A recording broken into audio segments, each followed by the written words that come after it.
to us.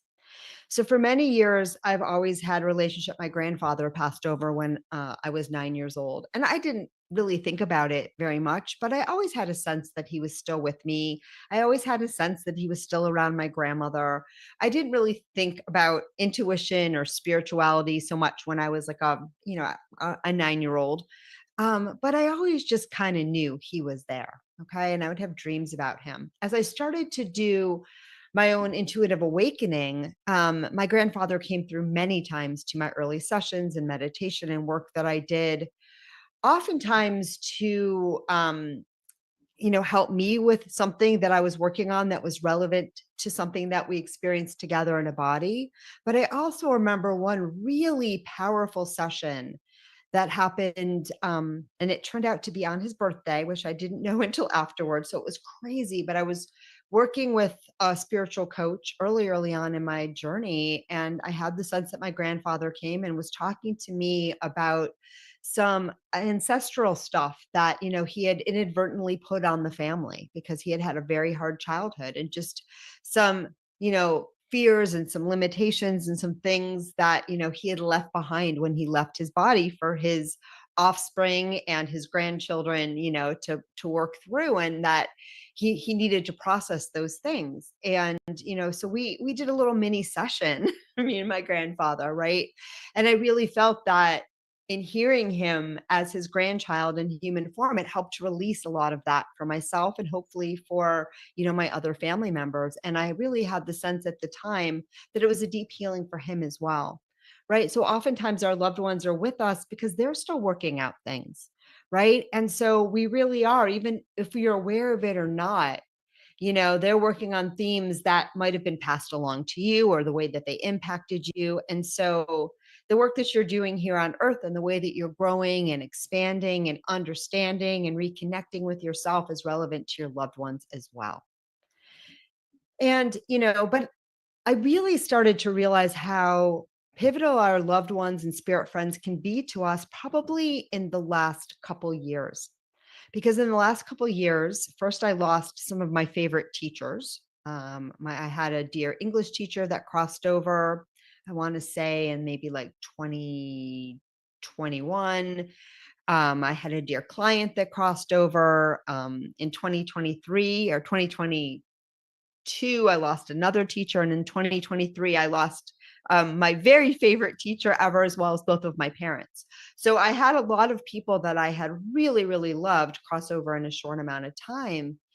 And what was remarkable is that each and every one of them was still available to me.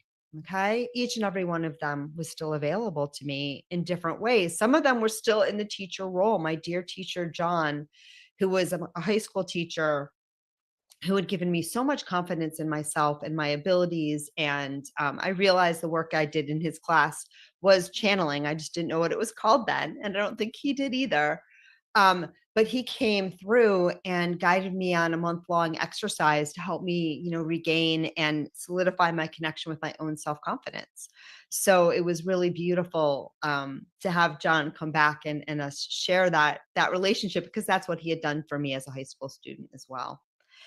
But more recently, as I said, I lost both my parents. And today is actually would have been my father, 82nd birthday.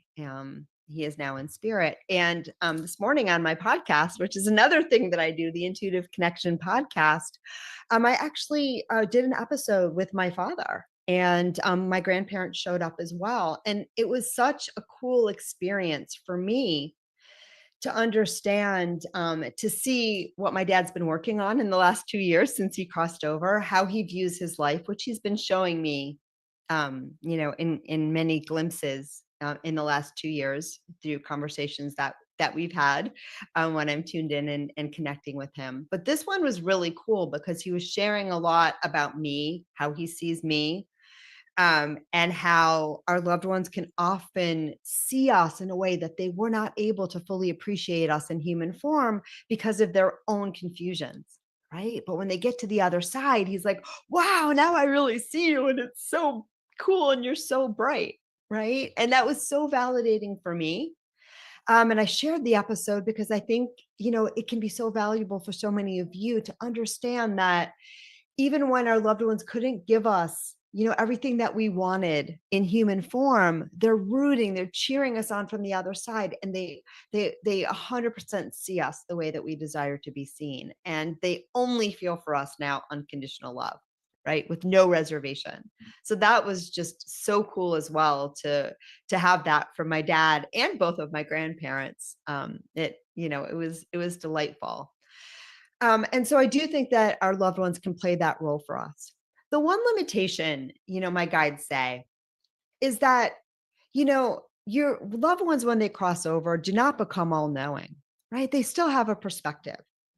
And even your guides, I have to tell you, are not all knowing, right? You can always ask a question and then get out of the way, and the answer will come from somewhere. At least it always does for me. Okay, maybe it's not instantaneous, but life will always show me. If I have a question, life will always guide me towards that answer, right? And our spirit guides and our loved ones and our higher selves are all a part of that guidance process that helps us find our answers. But it's so important to remember that the only person that really has your answers is you. It's you.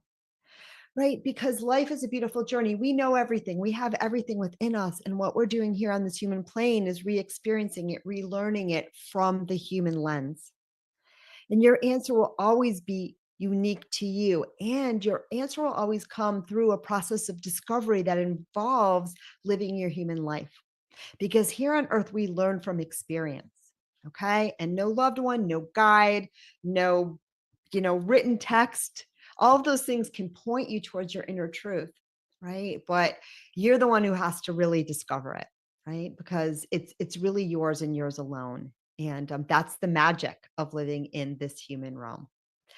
Okay, I think that's everything I want to say. But just so you know, your guides, your loved ones are with you. And oftentimes, too, I find that loved ones, especially sometimes when we have a loss, it looks to me as if our deceased loved ones, because now we understand, we so want to believe and keep that connection alive with them, that they can almost be like a bridge for us to the spirit world where maybe we didn't really have that bridge before, right? And I often get the image of the guides sort of holding the door open, so we can peek. The guides, our loved ones will hold that door open so we can start to know where to look and peek through the crack to not just our loved ones in spirit, but all of the beautiful energy and guidance that's available to us from beings, as well as our own higher selves from the other side. So our loved ones can absolutely fulfill that role too. All right. I think that's it. Beautiful. It's always essential to hear, I think, about the ones that have gone on. And we Yeah. wonder, and sometimes we have dreams about them. Yeah. There's always these connections. And Yeah. yeah, Yeah. really That's a how tender message. beautiful. Thanks. That's how it was with my grandfather. I remember as a child just always having dreams. Wait, but you're not alive, and looking back, I was like, well, yeah, but those dreams were for him to remind me that he still was in my world. So, Yeah, so absolutely for sure. very And, validating. mhm. Thank you so much for that. Patty, would you like to come on and join Victoria for your reading? Let's get you going. There we go. Yay. Hi, Patty. How are you tonight? Wait, you're still not muted. You're She still looks on like mute. she looks like she's working on it. Yeah. Every single time I want to go push the button that says ask to unmute, but I can't because you're running the Zoom. Yeah. I got that button right in front of me. Not yet.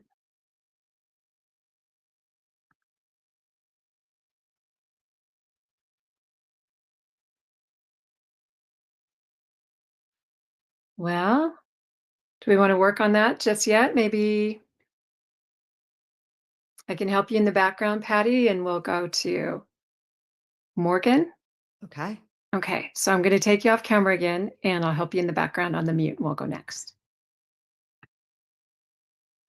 Okay, Morgan, would you like to come on? All right. You still have to unmute yourself. Wow. What's going on today? Okay. All right. We Here we got go. her. Morgan, hi. How are you this evening? Hi, I'm good. Thanks for asking. Beautiful. How can I support you today? What would you like guidance on? Oh, it's funny. I had this last minute opportunity to think about what guidance I need. And perfect timing, always. And I'm actually in this pickle of knowing my soul path right now. And I know that's probably happening to a lot of people. I can just feel it. I'm like, you know what? This is happening to Yeah. everyone. And I'm also, at the age, I'm 26, so I'm at the age where everything is in question. And how many eggs, should I put in one basket or another? And I do know like the path of teaching is like my favorite. I'm a Montessori school teacher right now. And then I'm also the director, event coordinator for this property that my dad had purchased a couple years ago. So I guess in the bigger picture, I'm wondering if if I should continue on a path of teaching for myself and moving from this environment, because this is not particularly I'm in Sedona, Arizona, but I'm not a desert girl. I am a water girl.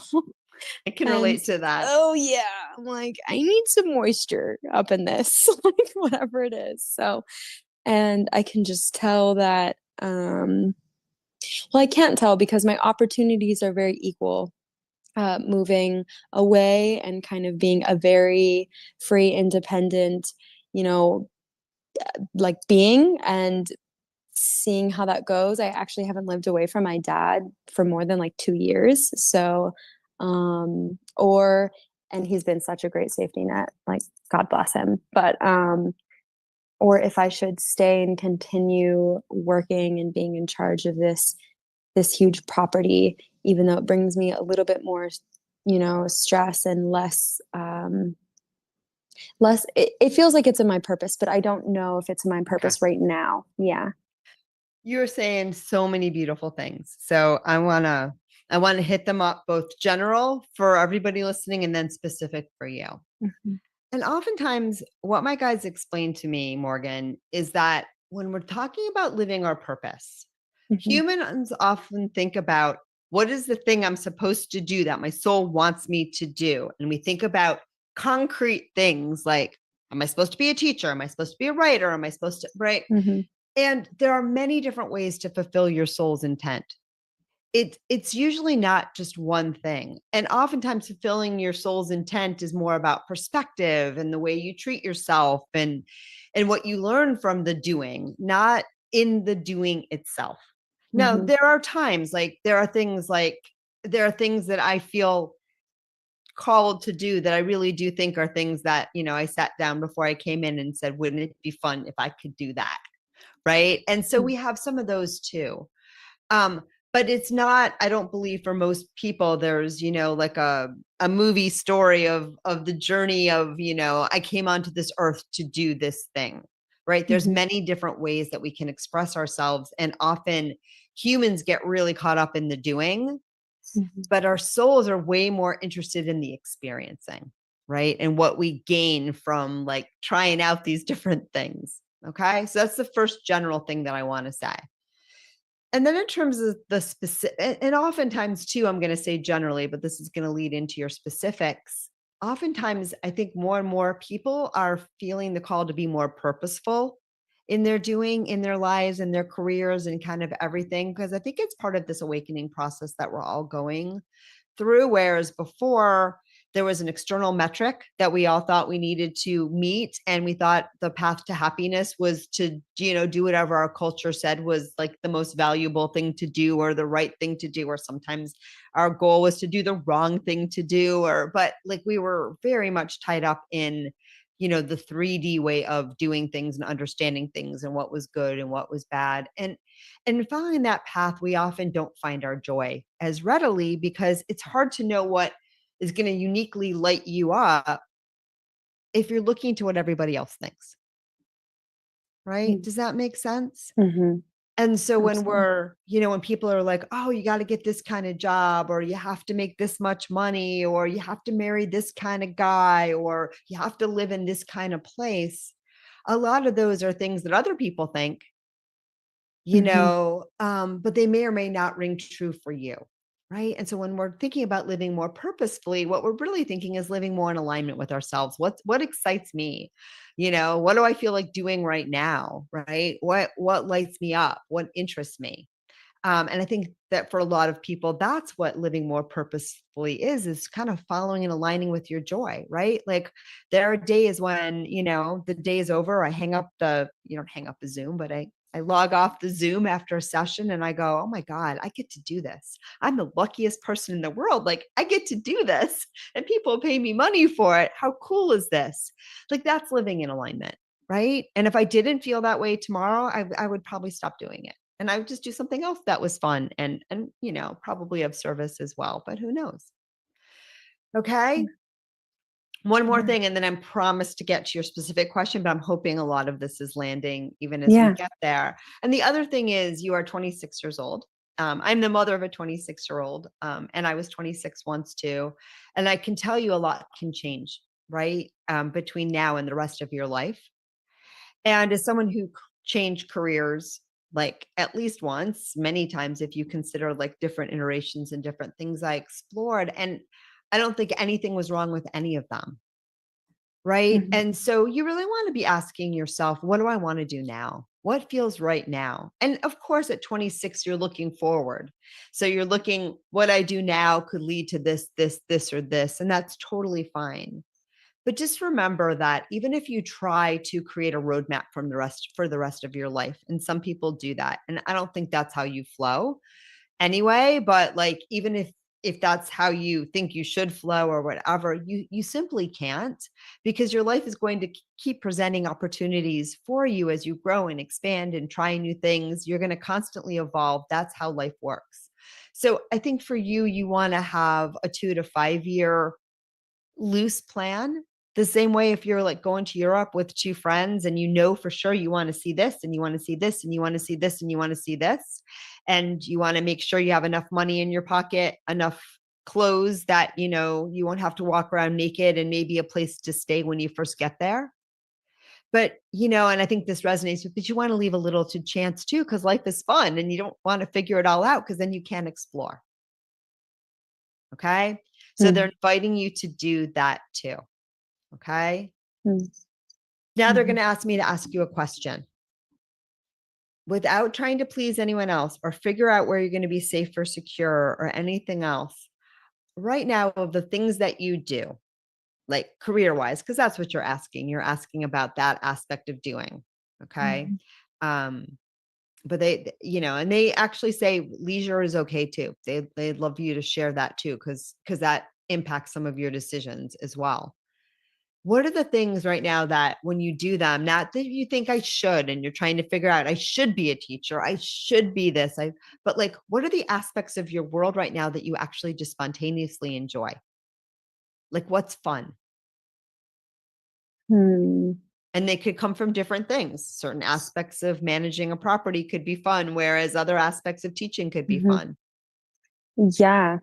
Well, I mean, you basically said it. There are just aspects in between each one of those, vocations that I truly have like bliss. So, and flow.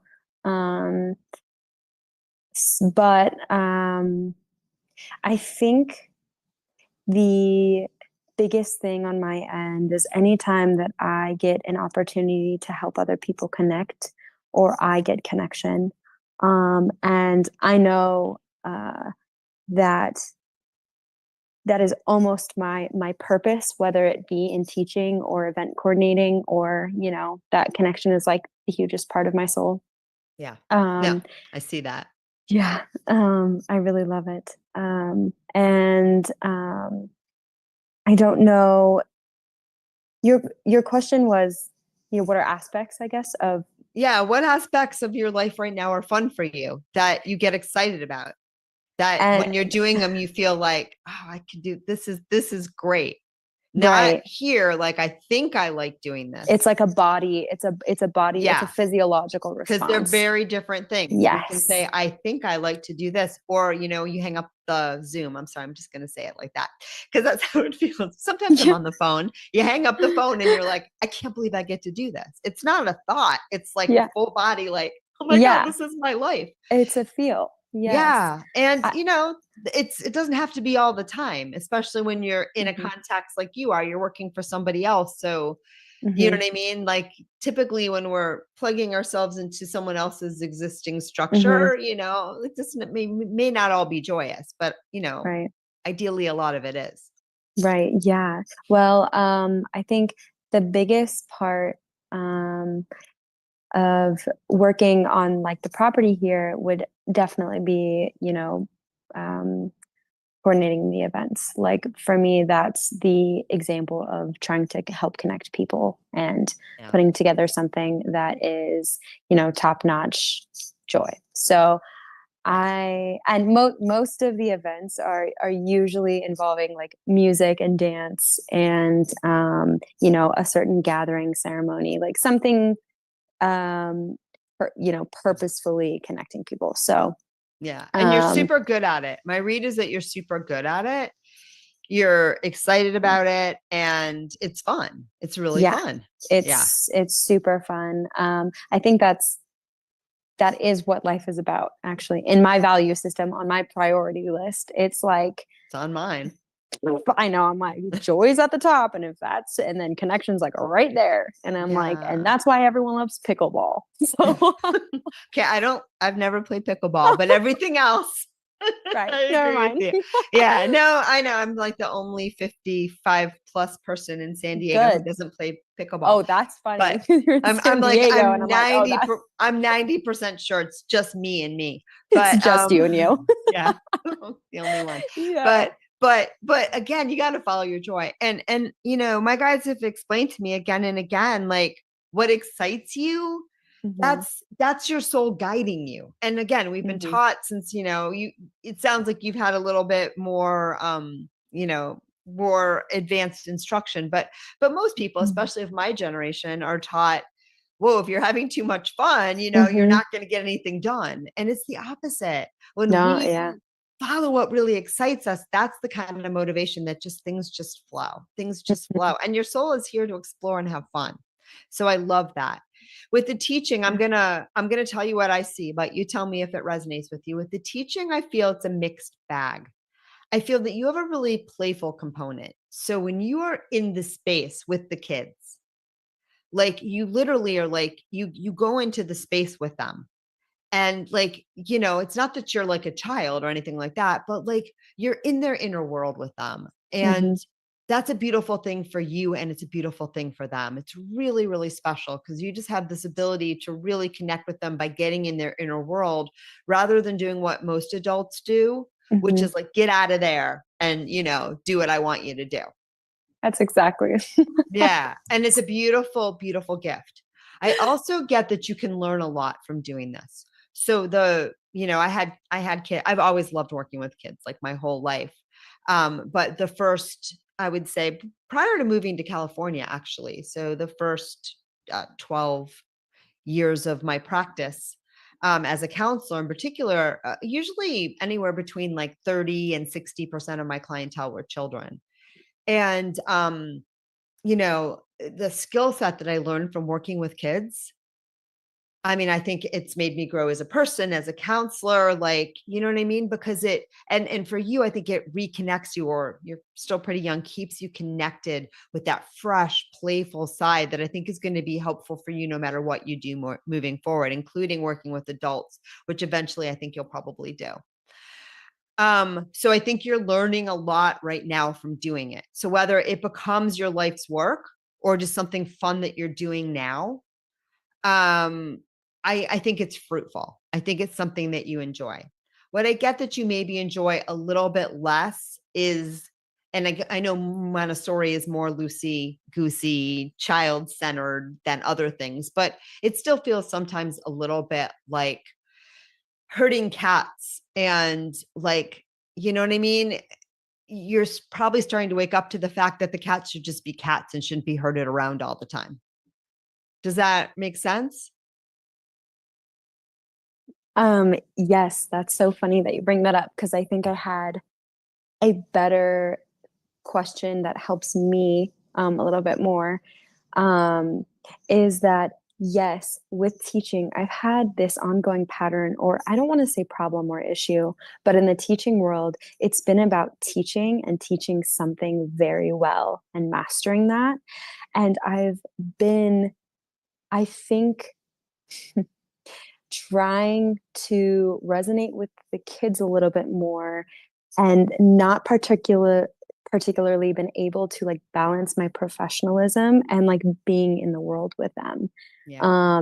And I'm improving on it. I think I am, but I don't know whether or not that's like something I should be doing because I've I've just been influenced by most of the teachers that I'm seeing that are doing that. And I'm like, okay, that's how you're supposed to be. That's how you're supposed to Exactly. teach. It's taking you out of your truth. Yes, Exactly. That's what I see. absolutely. And Oh, again, wow. yeah, Yeah. again, this is how school's supposed to work. This is the accountability. I mean, and we're still in a world where I don't know how much longer it'll be, but that we have to learn to read and write the old school 3D way, or most of us. But again, I feel that there's a little bit with the administration and just the way that it flows that's a little inhibiting for your joy. And you're trying to match that because you're a little bit of a natural born pleaser. And sometimes when we try to match something that doesn't feel right to us, it feels a little bit like insecurity because you're trying to fit yourself into a box you don't fit. Or like, I think about this with women's fashion, right? All of a sudden my 55 plus body, it's bigger in some places than others. And I'm like, it doesn't fit into clothes the way it used to. Something's wrong with me, but wait, why? Maybe something's wrong with clothes, right? We should just leave it Maybe there. clothes There's should something be wrong with the like clothes. some people have wider hips and smaller bosoms, and other people have bigger bosoms and smaller hips. Maybe we should just have some variety, right? So, but I think that you're a little bit of like, something's wrong with me, rather than something's wrong with the clothes. The clothes just don't fit me right. Yep. Right. So I just Yes. need a different style.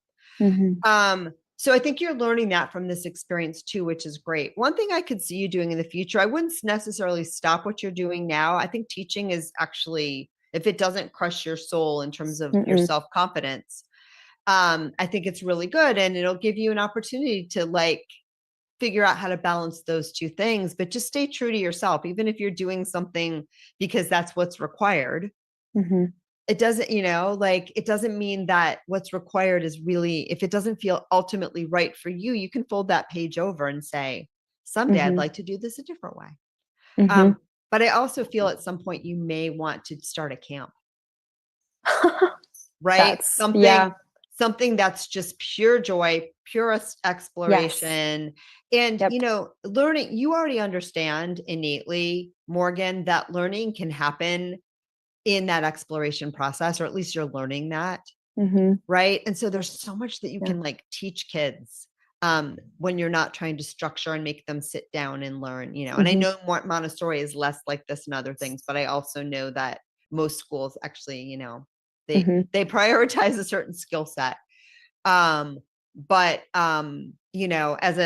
as someone who had dyslexia and went to a very unconventional school, and to the mother of someone who had dyslexia that didn't have that journey the same way, I could see that, even my son, like the times that he really, really, really learned were when he was like really excited about what he was learning.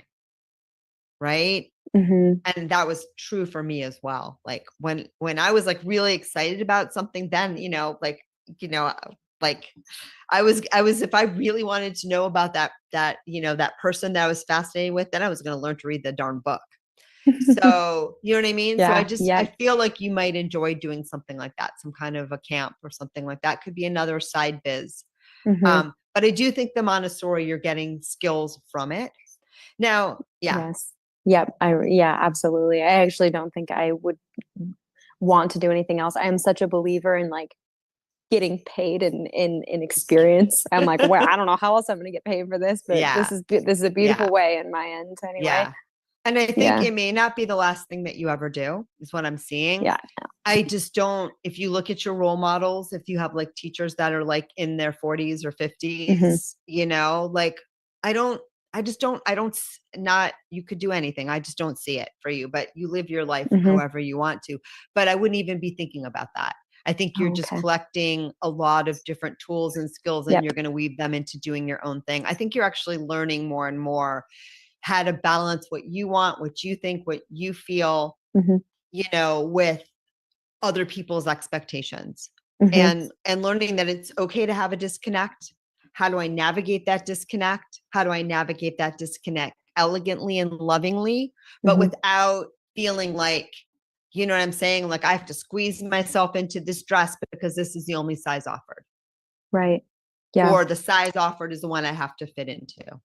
Does that make sense? Yes, absolutely. Okay. That's funny. This is like the first time that I've heard it in words because it's definitely always been an insecurity.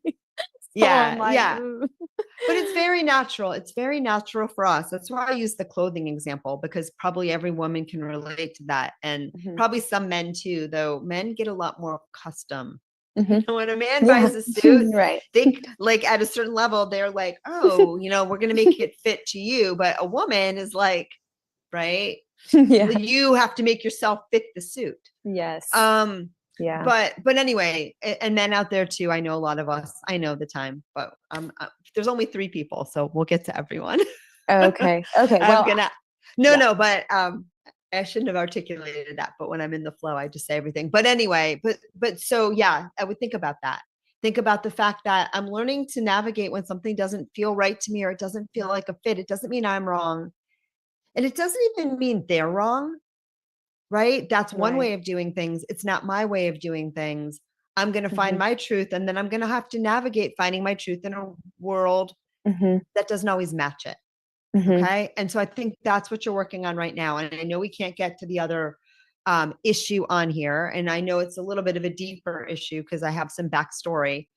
So maybe there'll be another time for that. But I would say there's a similar theme to that aspect as well, and to that, the way you're navigating that situation in that relationship. Okay. Does that make sense? Yes.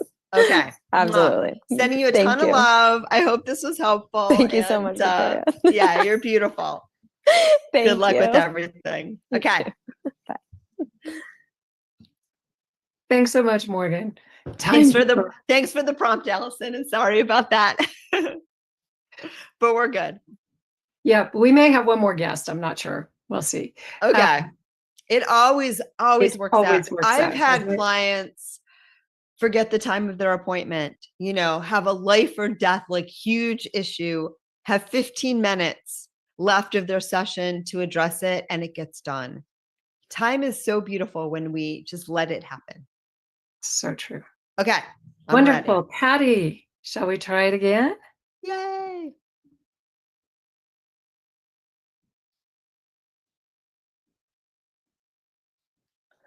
Oh man, technology. Here's the camera. All right, we got to get the sound, and then we're going to do it. You tap on the dark to bring up your menu and find the microphone icon.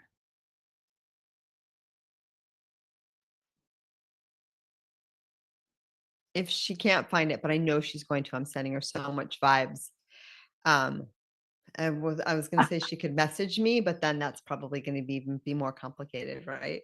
Yeah. Let's see. Hold on just a quick second.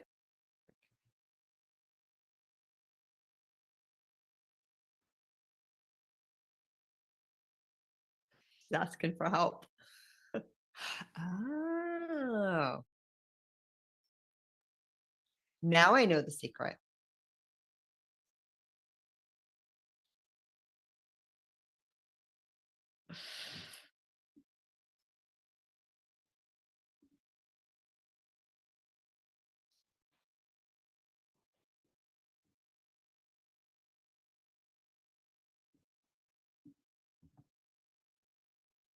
All right. All May, would you right. like to come on camera and All right. we'll get it figured out here. Okay. Did she hear you? Got an itch. There we go. Got a complicated itch. All right. Hi, how Right. are you, May? Hi. Finally, I get to see you again because last Yeah. week I didn't get a chance to ask you my questions. You got me off there with my doggy. Oh, well, Um, you got something, right? We just didn't get through yeah. all of them. Okay. I knew you looked familiar. All right. What would you like guidance on today? Well, I'm in the dilemma. I'm like 58 years old. I'm burnt out with my job and haven't been working. Luckily, I've been able to stay afloat. Hopefully, the inheritance from my dear friend that died gonna push through. I'm not sure it's still in the works. I'm having high hopes that this is gonna happen, so it will give me some more financial freedom. But the confusion is between me and having to help my aging parents in Texas, and I'm in California. It tears me apart because they're 88 years old. They're getting sick here in left and right, and I have a totally disabled brother they're taking care of, and my mom doesn't want to let him go. So he's in a full life support, but still hanging on. He still could communicate, so I could see how hard it is for my mom. So here I am, the token one that has been helping them and going to have to help them. So it kind of tears me apart because it means that I probably have to move there because they don't want to move here and their doctors are all in Houston, Texas. Okay. And then I'm scared to death to go back to my old jobs because it seems like I just have so many bad experiences. I mean, it got me from point one to two, but I don't know if I want to do the same thing again. So I'm so confused Okay. altogether. So I was like hoping I can get some kind of guidance Yeah, and let's advice get your here. guides. Let's get your guides in there. And I have a guide right now that just came in, and it's a male energy, and he's putting a hand on your heart. Your heart center is like the giving part of your heart center is really, really depleted. And I really want you to be mindful of your health, because I just feel like there's just so much giving, and just trying to and a lot of that giving is like putting out fires. That energy in your heart is a little bit depleted, and I'm just a little bit worried about your physical health there. Okay. I mean, I don't see anything like life or death, but I do feel like, I just want you to be careful I just want you to make sure that you're taking care of yourself so that you don't deplete yourself anymore. Okay. And sometimes too, we manifest health because it lets us relax. And right. If I'm not feeling well, then I can say no. Right. But you can also say no. You can also cherish yourself. You can also decide what you're willing and not willing to do. Now, I know that a lot of cultural things tell us to take care of our parents, and I don't think that you're really desiring to totally leave them squandering all by their lonesome. Okay. And there's some frustration here. I feel like even as I say this, I feel a little bit of a poof of anger coming through. But it's always important that whatever we do for others, that we're caring for ourselves first, and that you're taking care of yourself first. And so, we often have that image. It's a cliche, but it's a good one. You're on the airplane, and you got your two little kids next to you. And if you don't put the mask on yourself first, and you struggle to put the mask on your kids first, you're going to pass out, and they're not going to be in super great shape either.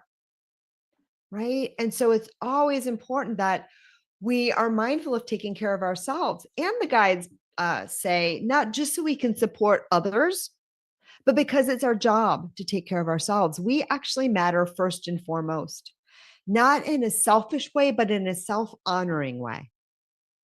Okay. To honor yourself is one of the most important things that you can do. It's what you're called here to do. And many things in the human realm say that you have to give to everybody else first. And then if there's anything left, you can have a bite. But that's backwards. That's backwards. When we truly do what feeds ourselves, we have so much left over to support everybody else. It always works that way. So it's important that we learn to feed ourselves first. And that's what you're learning from this experience. And it's brand new for you. And you've never tried it before. You've probably never even thought about it before. But that's what your guides say would be the benefit from this situation, is learning how to care for you, right? Often we worry about being selfish. Okay. But here's the thing, and I hope is it May, right? Am I pronouncing your name correctly? Okay, thanks. My dyslexia sometimes kicks in. Sometimes this is a fundamental confusion, but selfishness, right? When we are selfish, and sometimes I think in the good sense, I think we actually should be selfish. I'm a fan of it. Like I said, I always make sure I'm okay first. I take care of myself first, because I know that in taking care of myself, I'm a much better conduit or channel to care for others when I feel like doing that. And often I do, because look at what I do for a living, right? This is fun for me. But it's not fun. It wouldn't be fun for me if I had to put everybody else first. Then I'd be depleted and exhausted. It wouldn't be fun. And my giving would be incomplete. And egoic selfishness, which is what we all worry about, what we're told, like, don't put yourself first. You have to, that's usually someone else trying to get it. It comes from this idea of scarcity, right? It comes from this idea that we need someone else to take care of ourselves, that we're not self-sufficient in and of ourselves. And we are. We actually are. We have everything within ourselves to get the job done. Okay. And, last night I came home from my other property, my other business, and came home late at night, exhausted, working all day, playing a lot too, but some work involved. And my electricity went out, and I'd had some work done, and it didn't work. It messed up, and the company wasn't calling me back, and I was all frustrated, and I kind of tuned in, and my guides were like, no, you got this, it's going to get done. And I finally found a number of tech support of like the company that makes the equipment, and they walked me through what I could do to get my power restored. And I had to move big, heavy things and whatever, but it was such a potent reminder for me that, even though I live alone now, and even though, like, it used to be I could have someone else handle this stuff. And even though the person that should have called me back was not calling me back, or shoulda, woulda, coulda, who knows, right? The right opportunities came, the best things came, and the problem was solved. And my neighbor, I even knocked on the door and had a neighbor put the heavy thing back up, because like I could get it down barely, but it wasn't going back by the strength of my own, right? And so when we recognize that we have that your parents have that even your brother who's disabled and needs to be cared for has his own point of attraction. He is sending out his own pings to the universe. And the way that people respond to him ultimately has to do with the very own pings that he's sending out. It'll help for you up to understand that your service or calling or way to be supportive of them should first tune into like what feels right and good to me. Okay. And if it doesn't feel right and good to you, you don't have to do it. You might choose to do it, right? But you don't have to do it. You're not a martyr in this situation, my beautiful friend. You have a choice. And even if you take the exact same action, even if that action is, I'm going to move to Texas because I choose to take care of my parents, not telling you whether or not you should do that. Okay. That we may or may not get there. But even the same thing, if you choose it, if you say, okay, this is what I want to do, this feels right to me. There's some compromises involved, but I really feel like I want to be with them at the end of their life. This is something that feels very important to me. The energy is completely different if it's a choice rather than something that you feel that you have to do. Okay. So whatever you choose in this very complicated situation, I want you to find the choice in it rather than feeling like I must do this because there is an unrequited need that in people in my world. And if they need me, I must respond. It's just not true. It's not true. You're not the only person on the planet. You may be the one that they expect to do it based on cultural conditioning and things. But do you have kids? No. Okay. So I do. And as a parent, I will tell you, ultimately, and there's different ways of understanding this, right? And my kids do sometimes show up for me when I need something too, now that they're adults. It surprises me and delights me that they now recognize, oh, wait, mom's a person too. Maybe we can help her out. But what I want as a parent, first and foremost, and I think ideally this is what every parent wants, even if they're confused for a moment, what I want ideally, first and foremost, is for my kids to thrive, my kids to be okay, my kids to live their best lives. That's why I brought them into, well, we came into this world together, but that's why I shepherded them through their childhood so that they could thrive, right? And bonus points if they're also here for me when I need them. And I know that they probably will be, but personally, I wouldn't want them to sacrifice their well-being for me. Like, not even once, not at all. I want nothing more for them but to thrive and be their best selves. And I recognize too that where that lines up with supporting their mom, they'll be there. And where that doesn't line up for supporting their mom, someone else will come through, because somebody always does. Okay. And so from that lens, I hope that helps you understand the situation a little more broadly. Now, your parents might not be viewing things from that lens, but that's how their souls are viewing it. That's what their souls understand. Okay. So if you can see things that way and act that accordingly, their souls are in agreement with whatever choice that you make, even if their human selves are concerned. And I do feel that there's a sense that you may want to spend some time with them towards the end of their life. Like, I feel like that might be something, but as soon as I say it and you feel like you have to, there's so much resentment and so much anger of being asked to uproot your life for them. Right? So it has to be a choice. Make it choiceful. Decide how much of this will satisfy me. How much of this will make me feel like I'm doing my part without destroying me. And whatever that is, I would follow that. Okay? Regardless of whether or not they agree. Does that make sense? And it may take some trial and error to figure out what that is. You might have to play with it a little bit. I see more going back and forth. And I feel too, I don't know what you do for a living, but I feel like you'd like a slightly more flexible job right now. And sometimes too, I'm just listening to Conversations with God on, it's a book that just a bunch of, I had never read it before. I know it's a real famous one, but, and it's adorable. And it's such a sweet book.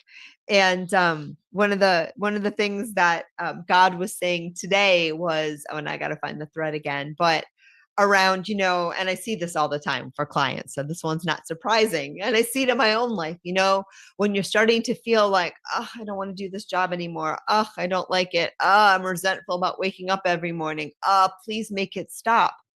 The universe is listening. The universe is listening. This lady here for a while was, oh, I really want a new car. I know I shouldn't want a new car right now, but I'm ready for a new car. It's time to get a new car. And then I got rear-ended and then I got a new car. I'm fine. Everything's fine. And I didn't have to get a new car, but that was the catalyst for me saying, you know what? I want a new car. I don't want that car back. Right. And so life will show us, it'll guide us. It's not a bad thing. It wasn't a bad thing. It was a thing. It was an experience. And so sometimes when we lose a job, it's really important to tune in and be like, did I want that anyway? Right. Yeah. And then again, find what you do want, what you do like, and then make that your point of attraction. Okay. Okay. Does that help?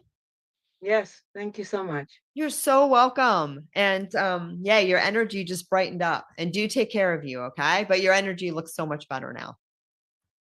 Sending you so much love. Okay.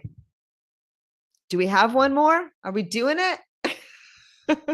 Patty, gonna try this. And oh, am I there?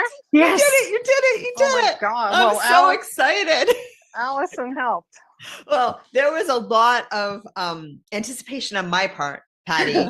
Like whatever that is, you got me so ready to talk to you now. So let me let go of May, and then tell me what you'd like guidance on. And I just have to say, I don't know anything about you, but I'm drawn to that guitar behind you or whatever instrument that is floating on the wall. So I don't know if that's relevant to today's conversation, but it's just been, my attention has been focused there since the first time I saw you. Good. Okay. So I would like to work on rekindling the love in my heart. Yeah, it's been difficult. So Okay. Tell me the story about that guitar. Are you somewhere where, is that a possession of yours or someone else's? that's my husband's guitar. It's actually a really old guitar that, wasn't it, somebody threw in a trash can and we saved it. And it doesn't even have strings on it. It's just kind of he's got a lot of guitars, so it's He's got a lot of guitars. And just- is that his passion and joy? it is. Okay. Yes. Yeah. Beautiful. And when you talk about rekindling the love in your heart, is that for yourself? It is. Yeah, because that's what I see. And I Yeah. see that's a beautiful example, because some of the love in his heart is someone who rescues a stringless guitar from a dumpster and makes it like a work of art in their home. Yeah. And it just feels like you're longing for that level of passion and purpose in your own life and finding your thing. Is that accurate? Yeah. Yeah, Okay. it is. Okay. And your husband's right there because you keep Yes, looking at him. he's Okay. yeah, close. It feels like you have a really lovely relationship. Yeah. We do. And it feels like he's a real sense of support for you. And it also seems like, not to speak for him since he's right there, but it also feels like, I am going to speak for him for a minute so he can hear me. It feels a little bit like maybe up until now, he's been someone that has been kind of doing his thing. I feel he's very warm and generous with you, and you definitely feel the love there. But I think that up until now, he's neglected sometimes to think about and to help you think about what matters to you. Yeah. Right? I think that you've been the one in the family that kind of caretakes everybody else and puts everyone else's needs ahead of your own. And, you know, I don't think until recently he's really thought about that and been like, oh, shoot. Yeah. Like, you know what I mean? Like, cause he's really good at doing what he wants to do is all I'm going to say. Okay. Comes more naturally to him. Okay. Yeah. And so let him be your champion here. He owes you. And you know, like, let him get excited with you about the things that excite you. And also, like, use him as an example. Like, I don't feel resentment coming for you very much, which is beautiful, but I do feel a little bit of grief about maybe some missed opportunities, or like, he's found his thing and I haven't, so I did something wrong. And that's not the case. The case is that he's just better at prioritizing himself and you're still learning. Yeah. Okay. So you're exactly where you need to be, and you really need to prioritize yourself, and you really need to ask for what you need. And it's even important sometimes, if kind of the opposite of the conversation that we just had with May, it's going to be, you know, sometimes I want you to say to an adult child, if you have one, you seem very motherly, so I'm guessing you do. No, I Yeah, don't. No you kids. don't. You No. don't. Okay. Well, you have this very motherly energy. So whoever's in your world, like, don't be afraid to ask people for what you need and what you want, even if you think it inconveniences them, because you're someone who has that coming. Yeah. Okay. The karmic balance, if you want to call it that, is in the favor of people giving to you, not taking from you. Okay. And it's important that you know that. Okay. And I feel like a lot of tears coming out when I say this. Again, I think you tend to blame yourself, if I'm reading you correctly, when things don't go your way. And I think you tend to blame yourself for not speaking up, or blame yourself. Like, and so I'd be really like gentle with that little girl in you that tends to think things are her fault and blame herself. Because nothing's your fault. Nothing's your fault. Of course, sometimes we take one action when we realize afterwards we wish you took a different one. But I feel that she often blames herself rather than feel like resentful or annoyed or frustrated. And I feel that if you let her feel those feelings, she wouldn't linger. You wouldn't linger there. You would just get to a healthier level. Okay. So Yeah. I feel that sometimes you blame yourself reflexively and this is from childhood stuff, but it's easier to blame yourself than to feel the feelings of resentment, anger, disappointment when Right. other people don't show up for you. And if you could just allow yourself to feel those, beat the pillow, pace the room, like, bang your fists on the couch. Like, again, soft things, don't bang them on the wall. You need soft in your Yeah. world, but like, and just let it out. Then the energy will just move. You're not going to stay there. And then you're going to be at peace and you can be like, wow, that person didn't do what I wanted them to do. Or maybe I didn't know how to express or didn't know how to ask, or maybe I wish I didn't have to ask. That's a big one. Yeah, I Right. think I find myself in that place, like, really, I have to ask for this? Yeah. But that's a story. And Yeah. so again, feel the feelings, let that be. And then, yeah, sometimes we have to ask. Yeah. Last night when I was, I almost got a random stranger to help me. I saw a guy walking on the street that I'd never seen before, and I almost called out because the sun was going down and I had to fix this air conditioner, and I'm on with tech support. And once the lights were out, there was like no way I could do this. And I almost asked a random stranger for help. It's true. But instead I used my big girl muscles and I got it down. But my neighbor that put it back up for me, my telepathy skills are pretty strong, but I did not rely on them reaching two houses over for my really tall neighbor who I knew could do this like that. So I had to like walk over to his house and knock on his door and say, would you come over and just do me a solid? Right. And he did, no problem. He's like, it's so Yeah. fun to be able to help each other out like this. Right. Yeah. Right. And so again, sometimes we have to ask, look, if you have to ask the same person, the same thing over and over again, and every time you ask, you get the same result, which is not the result you want. You have two choices. You can stop expecting that thing from that person, right? And find it from somebody else, right?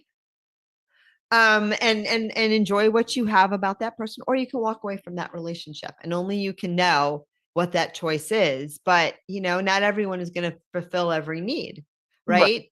But otherwise, if you ask and it is given. Right. So it's okay to let people know what you need and what you want. Yeah. Sometimes they don't automatically know, and don't leave them guessing, be forthcoming. And also for you too, it's going to be around shifting your expectations such that because you don't really have a belief that when you ask for something, people do it, because you've had a lot of experience of that not being so.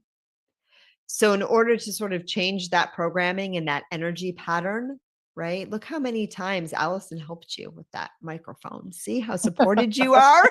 How we all stuck with you because we wanted to hear your question so bad. Right. Right. So allow yourself to receive, and notice where you are receiving, because oftentimes we reinforce the pattern and recreate the pattern by focusing on all the things that match the pattern. And it's normal because there's a lot of momentum there. You've been doing it for a long time and you've had a lot of life telling you that people don't hear me when I speak and don't show up when I need them.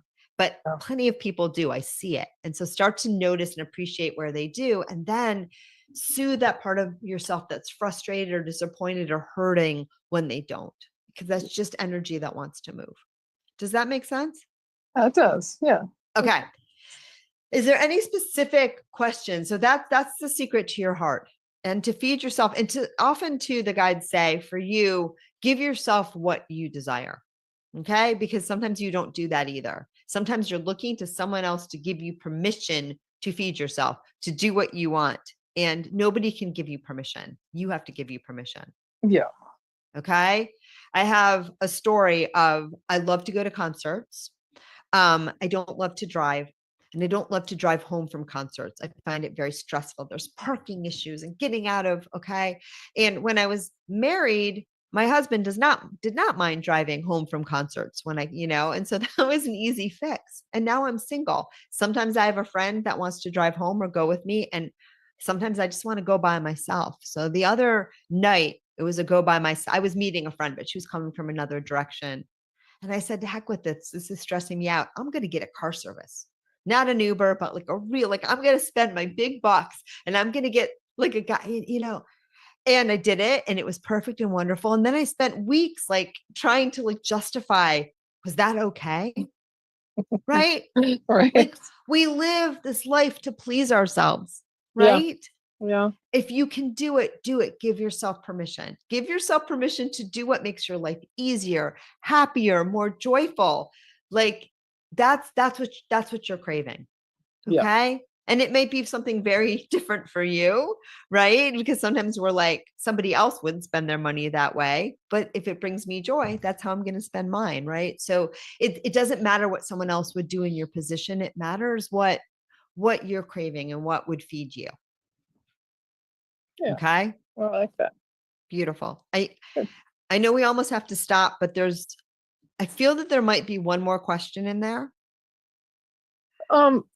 Well, we have between the two of us, we have a huge life-changing decision to make on selling our house, and Okay.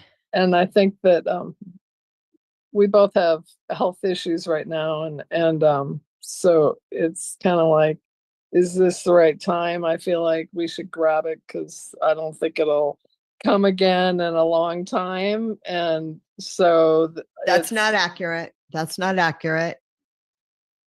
But if you're ready to go now, go now. Yeah, But don't go now from a place of scarcity. It's not accurate. But if you're ready to go now and things are in the flow and it feels like this is a great opportunity and a great time and things are lined up and it feels good to us, and maybe downsizing or whatever you're thinking of doing will give us peace of mind and help us feel freer and not worry about stuff, so we can both pursue the things that we love. And again, I want you to pursue things that feel fun to you. You need more of that in your life. right. Then yes, but it's not because the opportunity won't come again.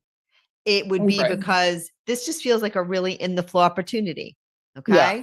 I think that it's feeling like it's things are all coming together. Like it feels like, Yeah. yes, it's really the right thing to do now. And I think that's what I'm feeling. Yeah. Feeling in the flow, because we want to move in the flow. It's not like there's a right or wrong answer here, but when things feel in the flow and as you move towards it, it feels like this feels good. This feels exciting. Yeah. Now, the one thing around this move is I feel that, there's a little hesitancy to let go of the thing that you have and a little fear. So that's where the scarcity, it's coming in to put the gun to your head to get you to jump. Yeah. But just the cleaner energy would just say like everything feels in the flow. I think we're going to feel lighter when this happens. This is a great opportunity. This is great divine timing, and we can do this now. Yeah. Okay. Does that feel right? Yeah, I like that, to put it into that. Yeah. And more opportunities will come. You can't let go of anything that's intrinsically who you are. And I do feel like there's maybe a desire to just downsize, but still have a really nice space. Yeah. But it'll help you guys feel a little bit more like secure and joyous and being able to do the things you want to do, which I would think of it that way too. The fear-based choices, we better sell this so we have money to pay for our medical bills before we die. No. Or this is a great opportunity for us to like downsize and like live in that place that we always wanted to live and have like more resources to do the things we always wanted to do and take some of the burden off of our backs. So we're not always like worrying about it. And it just feels really right. Yeah. Yeah. Well, that's where we're both at. So yeah, that's good. Yeah. I love it. Well, Beautifulness. Well, thank you so much, Patty. You were a joy. Thank you. Thank you very much. You're very welcome. Okay. We did it. We did it. All right. Now you have to teach her how to mute. Yeah. But Here we go. I know you can just do that to us, right? That's the magic of the admin. Yeah. All right. And our last guest of the night, Tangela, would you like to come on camera and join Victoria?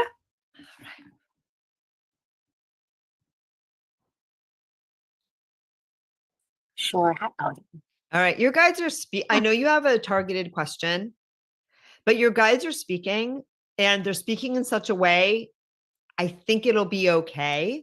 Feel into it. If I just tell you what they say. Okay.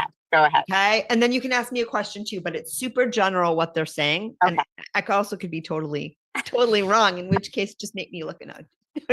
I'm just kidding. Don't just make me look good. But they're saying that you have a pretty big decision ahead of you.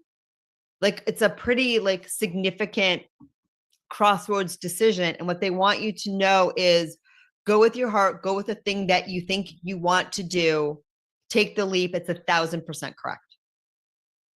Okay. So if you know what that is without you asking me anything, Sure. okay, they're like, you're totally on point. You totally got this. There's a lot of fear when I say that, but they're just like, just trust yourself, trust your heart. Like what they say, the direction in which she is heading right now is extremely beneficial. Okay. And if that hasn't happened yet, and it does, you know, because there's no time. Okay. Do you have a specific question? Yeah, and maybe that has to do, maybe that was the answer for this question. They're just Okay, cool. and yeah, just because about moving, you know, I'm planning to move. I have been planning to move even, you know, for a long time to the Bay Area, just because I've been called there. Obviously, like my life has been having major shifts. So now it's like, now, yeah, there's been more clarity around that, that I should be moving to the Bay Area. Of course, like, you know, I'm in Sedona and I always love it here. I was just, you know, I just had the Carefree Expo this weekend, which was amazing. I had a friend from Tucson there with me. She's like, come to Tucson.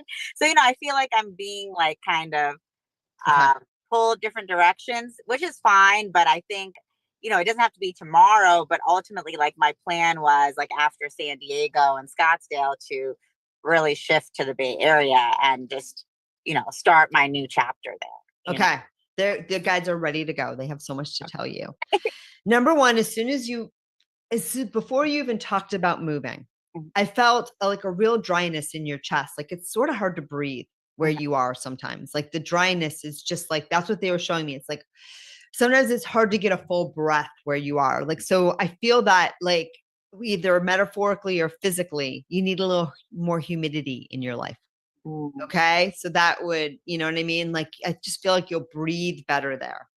The other thing they say is don't underestimate the gains that you've had about the time that you've spent in Sedona, the things that you've learned, like you've solidified relationships and connections, and you'll always have a home there. Okay. So they say you'll always have a home there. That's a given. So even if you decide to make your home base temporarily somewhere else, you'll always have a home there. Right. I moved 4 years ago from Connecticut, which, you know, when I moved to Connecticut, I didn't think it was going to be, you know, the place that I, you know, live the rest of my life or whatever. But I raised my kids there. I built my business there. So, you know, it's near and dear to my heart. Now, both of my children have settled back in that area. And I went back this year and I still go once a year to see clients and to teach, and also my children. But this year was really different because I was like, oh, my kids are like really settling here. And so I was like, this will be another home base. This will be somewhere it's going to continue to be part of my life. I'm not moving back to Connecticut full time anytime soon. Like it's just not in my joy zone. Right. But it's always a part of my heart. It's always one of my many homes. And it's one that for me, I know I'm going to, you know, revisit for quite a while longer because, you know, there's still a resonance for me to return. And I feel that it will be similar to you with Sedona. It'll always be like one of your spots. Okay. Your flag will be there, even if it does feel like, and again, always make your own decision and, you know, vet it with your guides who spoke even before I knew what they were speaking about. But it does feel like business wise and also just air wise, it may be more beneficial for you to be in a different climate and a different environment. The pace in the Bay Area is very inspiring for you. And it matches part of your energy that gets a little bit suffocated in Sedona. Like Sedona, it's you're not as much of a creative thinker in Sedona. It's just like, I don't feel like there's that energy here of like the Bay Area. There's so much creativity and excitement, things happening and new, you know, everything's exploding. And that's kind of the energy I want to be in. Like here, it's like, you know, like it's, of course it's a powerful energetic vortex, but it's just like, it's different, you know. And the guides say people go to those two places for different things. and different, and for you, it's different phases of your life and different things you wanted to explore and discover. They also say that a lot of people go to Sedona because they think it's spiritual. This is generally speaking. And, it's not, it's, every place has an energy, but it's also has to do with what's resonant for you. Right. So there's not like some places aren't more spiritual than other places, like it really depends on you. There's like lots of vortices where my retreat is. Have you ever heard of Valley Center? Probably not, but apparently it has 16 ley lines. Right. So but it's oftentimes just like where you feel drawn, what's resonant to you. And so they just wanted to put that out there. And I think Sedona will always be a home base for you. But it doesn't have to be your forever home right now. And I do feel like the climate of the Bay Area and California may be a little more beneficial for you. And the last thing that they want to say, and then you can ask me follow-up questions too, but the last thing they want to say as well is they say she craves to have a home base, but that you've been living for a while kind of semi-nomadic. Yeah, I'm always a nomad. Even when I have a place, I'm like, And so don't necessarily think right now where you want to make your final home. Think about where you want to have your home base, but know that there's probably going to be a lot of home base. There's going to be a lot of, so if you were like a traveling salesman, right, in the old days, right, when we had camels and stuff, this is just what I see, you know what I mean? They might have had the village where, the spouses or but they had many places to visit, and I'm sorry, this is just how it's coming through, so please forgive me. They had concubines in every, you don't have to go that far, but that's just what they say. And like each place, and there was a joy to that kind of living. You might have had your favorite wife in a certain town, right? But like, again, you don't take this as far as you want, but you get the idea, right? But they also had favorite things in every place that they go, and that's been your lifestyle, and I feel it's very comfortable for you. It is. It's very comfortable. So your home base is like, you can even choose it based on convenience. Like, where's the most convenient place for me to be right now? Where I can come home. Another example that's a little less wonky is pilots, right? Pilots are basically nomadic. They don't spend a lot of time at home, and they pick their home base. It's got to be near an airline hub, what's going to be, but also somewhere they want to be. Yeah. And that's always been the issue with Sedona, right? Because it's like nowhere near an airport. It's so far away from everything. I always usually live like, in a major city, airport close by, a lot of ways in and out. I mean, I've always had a very nomadic lifestyle. And I do love it. I love it. I'm an adventurer and a traveler. So I guess, go ahead. And they say that you've gotten what you needed to get from that energy. Like you've gotten what you needed to get from Sedona. And you know that when I say it, and that creativity, that's not a word, but creatively, that's the word I was going for. And business wise, there are really big things that you want to create right now. And you know that the energy of the Bay Area for you, it just turns on that part of your brain and there's people, but it's just like boom, boom, boom, boom, boom. And then it's just going to fly. Nice. Okay. Yeah, that's kind of how I feel too. Like I'm really ready for this next phase of expansion. I know there's like so much coming with SoulSearch, like so much that's coming through. It's really exciting. And I just feel like the area is the place for us to be really. Yeah, it's going to be so fast. You're not even going to know what hit you. Good. I'm ready. I'm excited. Yeah, good. I'm excited for you too. I'm excited for you're a part of it, Victoria. I know. I was thinking that. I'm not going to lie, but no, it's and I don't know. Can I say something specific about SoulSearch that's coming through? If you don't want me to, I don't have to. Okay. You've mentioned other cities that you potentially want to go to. I have a favorite city that I want to see you go to, but it's not that one. I feel a lot of potential for Chicago. Oh my God. That is where I just came back from Chicago. Okay.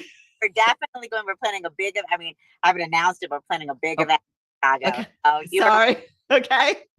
Now you have to invite me because I intuited it. No. Be there for, you'll be speaking and doing your thing.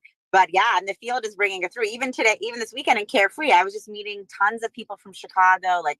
So there's definitely an energetic that's pulling us to expand. And they need you there. The Midwest needs you. It's huge. It's huge. It's huge. And I'm getting so many requests like every day. Like, when are you guys coming to Chicago? When are you guys coming in the Midwest? When are you come? So I really feel that pull, and everyone being like, we need what you guys have. Like, we need what you guys are doing on the West Coast. We need to bring this, 1,000%. It's going to be huge and important. And I see you doing probably one big thing, but also just multiple things in that area as your way of and it just feels really, really strong. And it's just going to be, it's going to, wow. Oh, I'm so excited for you. Well, I'm excited. So get ready for your Chicago trip, Victoria. I am. And I love Chicago. I'm from Detroit originally. So almost home. I don't see Detroit for you, however, but that's okay. Chicago's way more fun to visit. What was your other favorite place? I want you to come to New York because of course. Yeah. Well, then I can go visit my kiddos, and I have a lot of local clients, and it would just be fun. But Chicago is what's really, I think it's going to be huge. Yeah. Huge for SoulSearch and huge for that whole part of the nation that, and I see you going from there to like Minnesota, like those areas that are so hungry for what you do. But Chicago, I think, will be like another hub. Yeah. If you were an airline. Yeah, that's going to be like a flagship for us for sure. And New York, definitely, I want to get to, I lived in New York City for 25 years. So it's like, that's also home. Yeah. So, there isn't really anything like that in New York, is there? I mean, I didn't ever find it when I was there. There's one, there is one, but it's like, I don't know. Yeah. It's not. Let's not share. Yeah. We need SoulSearch. SoulSearch. So, but yeah, Chicago first on the agenda for sure. So I love it. That's awesome. All right. So, you'll have to give me a special invite. I know you don't have to do anything. Special invite is but I'll be there anyway. You're already there. You're already a part of it.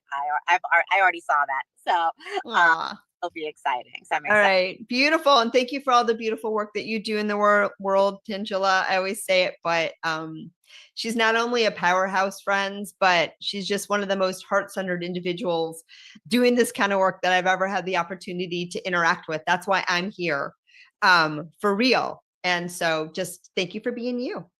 Thank you so much, Victoria. Well, it's my honor to be able to work with you and just to bring people like you out to more and more people. This is what we're doing, right? We're shifting the consciousness, we're raising the vibration, and we're all doing it together. So thank you for all your work. So much love. So much love to you too. Cool. I think that takes us to the end, right? Yeah. Wow. That was a great wrap up. Amazing. Yay, that was so fun. Fantastic. Yeah. Chicago plan. So yay. So thank you everyone, Tangela, Allison, all the people who came on, all the people who are watching. I hope people will get to watch the replay of this one, because I think in the people that came on, there were so many good messages that are going to resonate with a lot of people. Absolutely. And I'd like to invite everyone to join us next week for a bonus episode 13 at 6 p.m. Pacific. Yay. Until then, good night. Good night. Namaste. Welcome to Ask Your Spirit Guides with Dr. Victoria Shaw, your weekly gateway to divine guidance and soul alignment. Each week, intuitive counselor and spiritual teacher Dr. Victoria Shaw connects with spirit to bring through live channeled messages from your personal guides, offering clarity, healing, and support on your journey. Whether you receive a personal reading or simply tune in, know that every episode delivers a powerful energetic transmission meant just for you. We're live every Tuesday at 5 p.m. Pacific on SoulSearch TV, streaming online on Roku, Amazon Fire, Apple TV, and our mobile app. Take a deep breath, open your heart, and prepare to receive. This is Ask Your Spirit Guides, and your journey starts now.